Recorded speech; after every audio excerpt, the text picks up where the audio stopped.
Greetings, Marsh here, and welcome to episode 269 of my modded Factorio playthrough. In this episode, we are going to figure out the logic that is going to control what ingots are used to make iron. Enjoy. And where to go? It's not like it's going to be lined up particularly well with anything, so let's just smush it in here a little bit, but give us some space, so how about right there? And for now, let's get the belts at least lined up with where they need to go, so it's a little easier to remember what goes where. So the one on the left is for manganese here, so the one on the right will be for silicon. Let's just build a sorting storehouse here.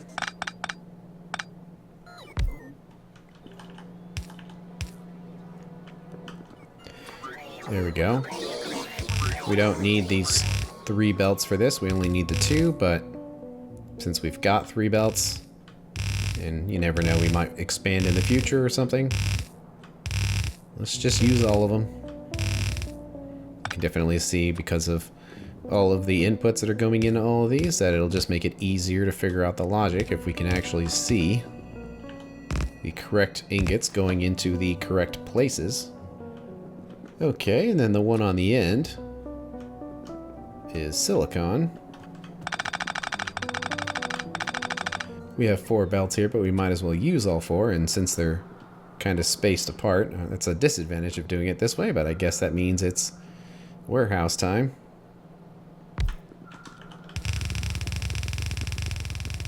Send it all the way back to the beginning here.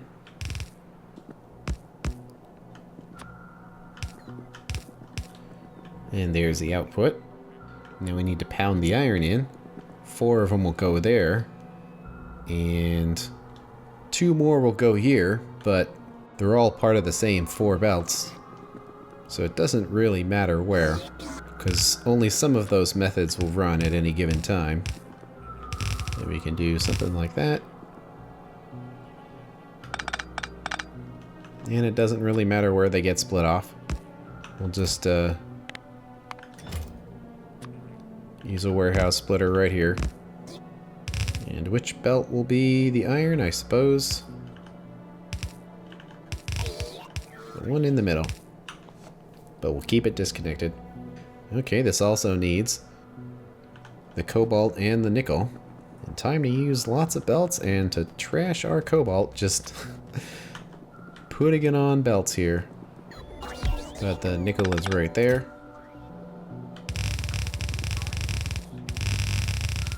Like before, we only need 2 belts of this, but let's just use 3 because that's what we can make. And this will let us expand the machines later if required.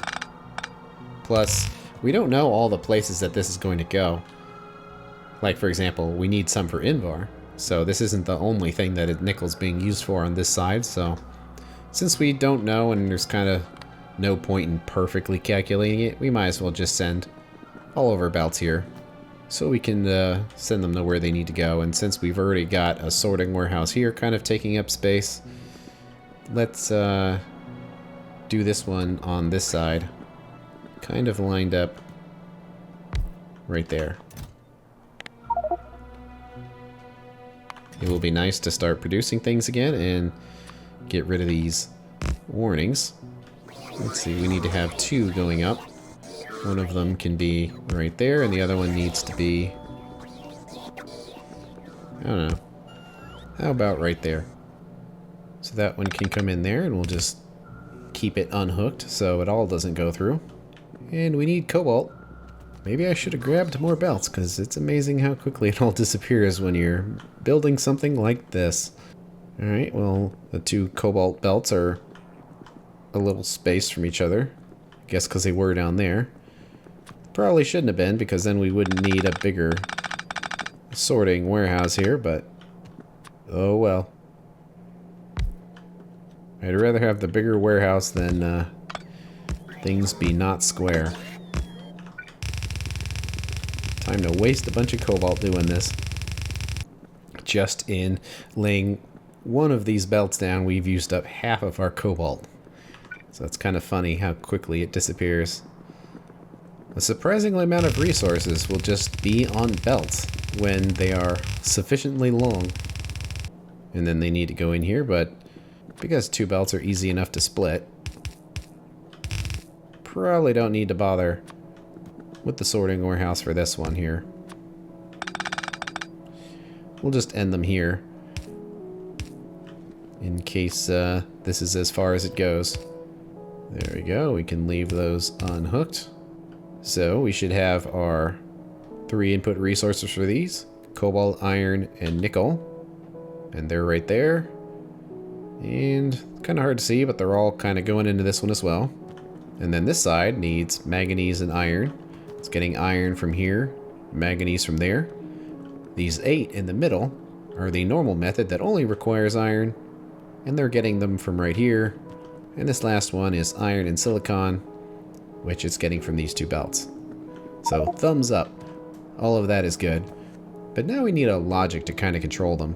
And similar to how we did it down here with ore sorting, that you get the maximum amount of control on a set of machines if you have logic to control the output of them and logic to control the input, because the input and the output isn't necessarily the same. Like, the conditions can change. So how would that work here?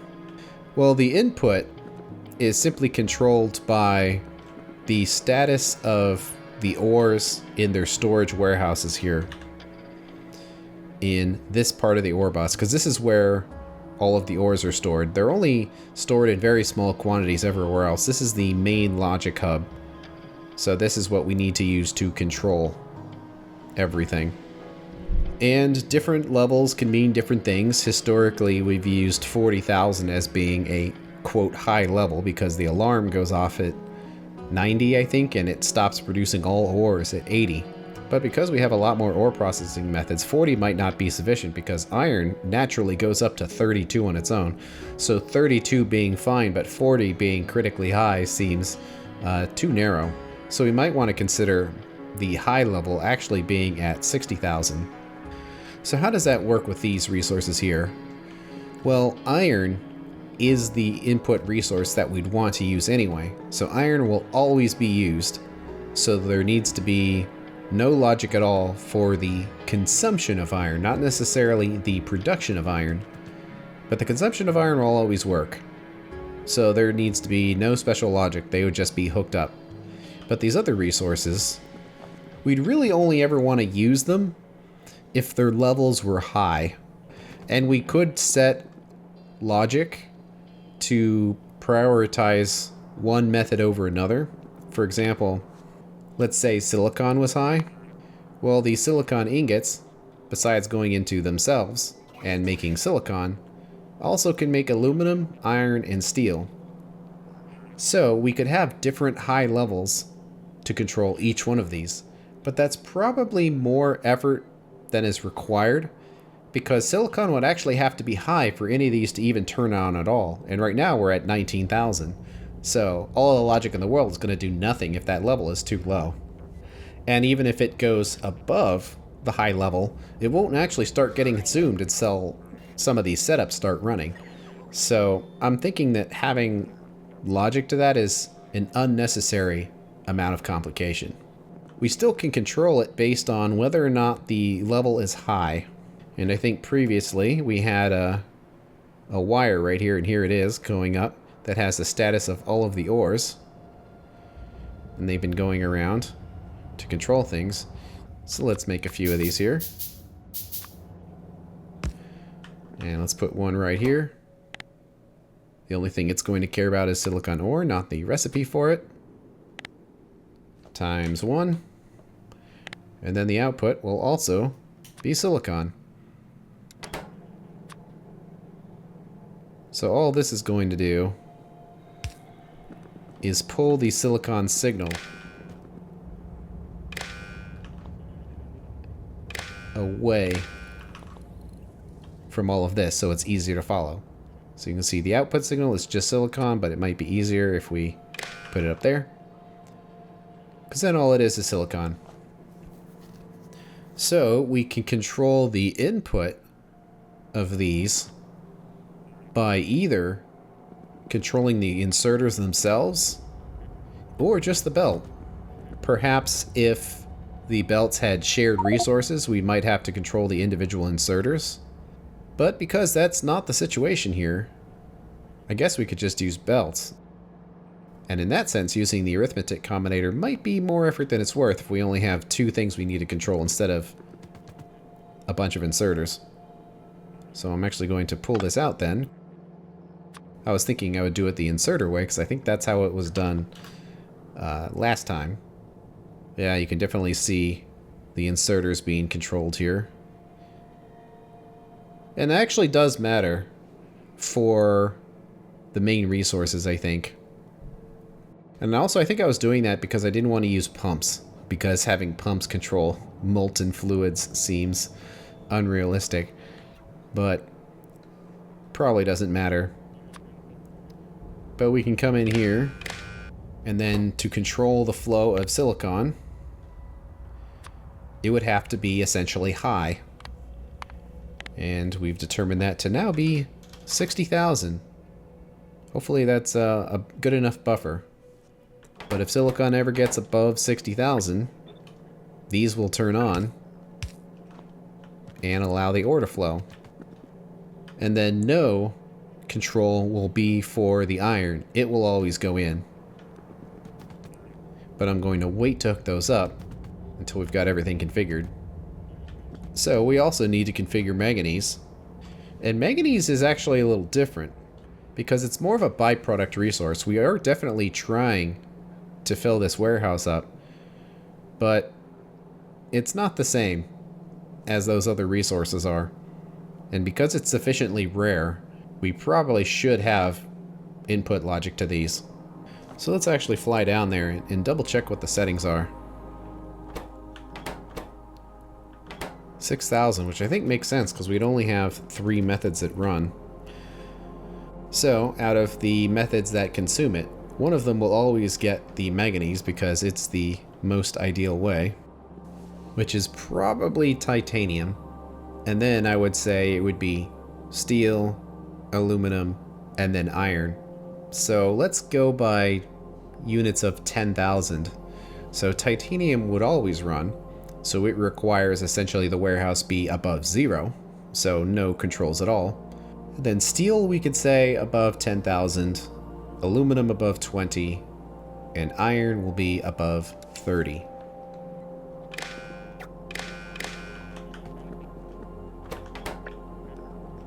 So let's grab these over here, except instead of the silicon, it's manganese, and the number is 30,000. And because that number is just barely below it, it means that they will not run. So we've got some other byproduct resources to handle. I guess I'll pull this away so we have some space to get this in here, because we need to do that one and also that one. So what about cobalt? Yes, the idea of the logic is the same, that if cobalt is high, we would run it to run, but there's no immediate practical situation that we can imagine that cobalt would ever actually be high. What's going to be high is going to be the nickel. But one way we can prepare for the future is to have an ore condition that if either nickel or cobalt is high, both of them will turn on. So that will prepare us for a situation where cobalt could be high, but it does mean that the thing that isn't high is also being consumed, but the purpose of these setups is to use excess resources.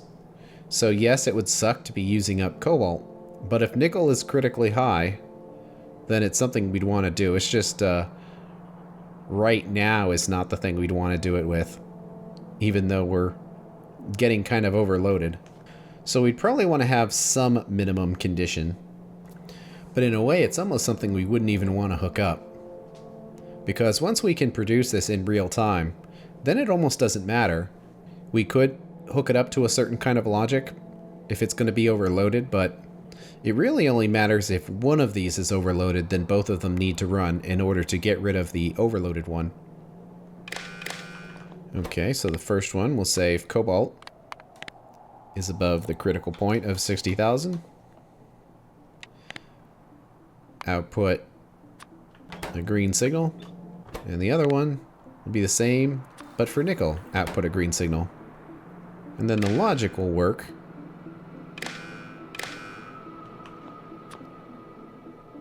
that if either of these is above that point, they both will run.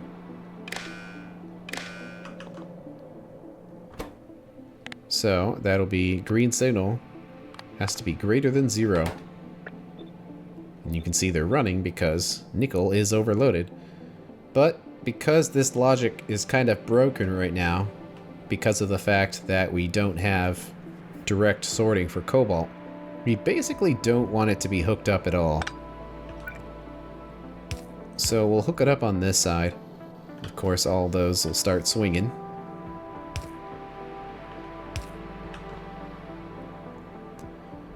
Because they have been configured, and since they filled up on one side, they don't need to pull from the other, but we do need our 6 belts of input, because the total speed of these is basically 40 per machine, and there's just not enough space on one side of the machine to do it otherwise. Okay, that leaves us with the final resource, which is iron, and those will essentially always go in. But now we can control the output side here. There is still a priority between these 4 setups. Some of them will be better than others if they are available. Because if there's no logic, then anytime any resources are requested from them, theoretically all 4 could be running at the same time, fighting to fill up the same resources, when individually any of these, including this setup of just 3, will produce however big the strand casting setup would be. And in this situation, it would just be 6 machines. So, not nearly as big as it used to be. But still, that would be 30 coils a second, or 120 plates a second, coming out of just these 3 machines. So this is actually 4 times as much production as we actually need because of the 4 different recipes. So we really don't want them all fighting for the same output. So how can we control it? Well, previously, what we had was a storage tank holding the molten metals. However, it didn't get filled up to maximum. As its level went down, the less and less desirable methods of melting the ingots would turn on. So we could do something similar. And if we want to be realistic about it, we can control the inserters rather than having pumps pumping molten aluminum. And I guess I'll do that, just to show the other way of doing things. So we'll need an all corners tank, and it looks like we have one here. Not sure where the center of this setup would be, but let's just call it. How about right here, because that would be kind of lined up. And because we are somewhat space constrained now, I don't want to make this any bigger than it has to be. And it shouldn't be a problem, but because of the throughput that we're getting out of this stuff, we should probably keep these all on their own separate pipes here. Also, if you were going to control them with pumps, having them on their own separate pipes is what you'd want to do. Let's see, it might look a little more symmetrical if this was up there. But anyway, all 4 are hooked up now. So how would we control the level of that? Well, we would sort these based on not how desirable they are based on the availability of ingots, but how desirable they are when it comes to making iron. So of these 4 ways, the best way, if it can run, is probably nickel. Not to mention it's the most efficient because it requires the least amount of machines. But because nickel is pretty much always overloaded, that if this is ever available to run, we'd probably want it to go first, because nickel is essentially a byproduct. And then the second best way is probably silicon for the same reason, Just, it's not nearly as much of a problem. In fact, it's rarely ever a problem compared to nickel. But I think that silicon and nickel are kind of produced by the same processes, if I remember correctly. Yes, like they both come out of rubite. And they both come out of sapphirite. So they're kind of connected in that sense. But nonetheless, we'd want to get rid of it. And the third way would be from manganese. Now, manganese is a very efficient way of making iron, but this is probably the least desirable use of manganese. So even if it was available, we probably wouldn't want to be using it on iron unless we had no more efficient ways of doing it. And then finally, the least desirable way would just be using straight iron. And it's not necessarily that it's undesirable, it's just these other methods are there not to make iron more efficient. They're there to get rid of extra byproducts to keep the bus from getting jammed, like with nickel, for example. It's not there to help iron production in any way. Alright, well, now that we have the levels, we can control them. So since we controlled the belts / inserters for the byproducts, now we can control the level of this tank just by using the iron. And because these iron belts are shared by different methods, it means we need to control the inserters themselves or have pumps on each of these pipes. And the pumps would work because the pipes are separated based on method. But because I want to pretend to be a little realistic, I will control the inserters for this. So we'll send the signal across here. It's a lot of red in here, but we just need to hit each one of these. And essentially do that with every single iron belt in here. It's the kind of thing that's very easy to miss a few of these if you don't care quite so much about suspending disbelief. You should probably just use pumps. It would be so much easier. But for some reason, I'm not going to use pumps, so we're going to do it by controlling the inserters here. Although, actually, it's a little less complicated because since these belts are only being used by this one set of machines, they're not being shared, we don't have to worry about having logic on those ones. We could just control them directly. So the most desirable method is with nickel, which means that if it's available, this method should always be going. So it needs no controls whatsoever. And of course it would try to run, and certainly if we hooked up the cobalt, it would. But like I discussed there, that it's only going to make things worse if we're producing cobalt for this purpose right now. Then the next best way is with silicon here. So since this holds 50, how about we'll say if it's 40,000, this method will turn on. Just so we don't mess anything up, let's not use anything conditions. And just use the molten iron. And say if it's below 40,000, they turn on. And we're getting green lights, and unfortunately the inserter configuration changes. So now all of those want to run, because this is the next best way.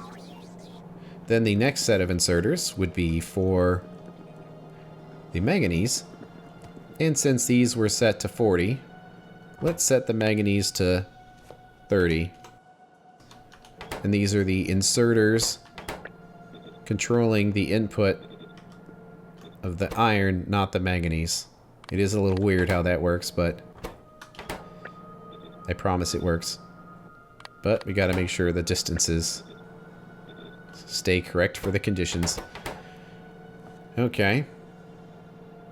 So this is basically fill the tank up all the way if possible. These are 40. These are 30. And then the next number would be 20, and then that would be just the normal ways of making it.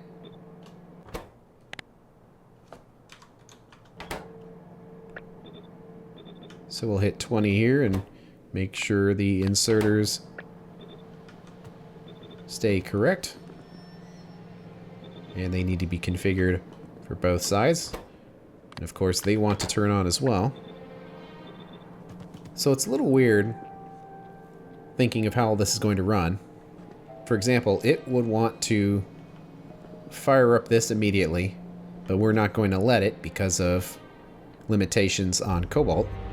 It just barely won't run because manganese ore isn't above 30,000.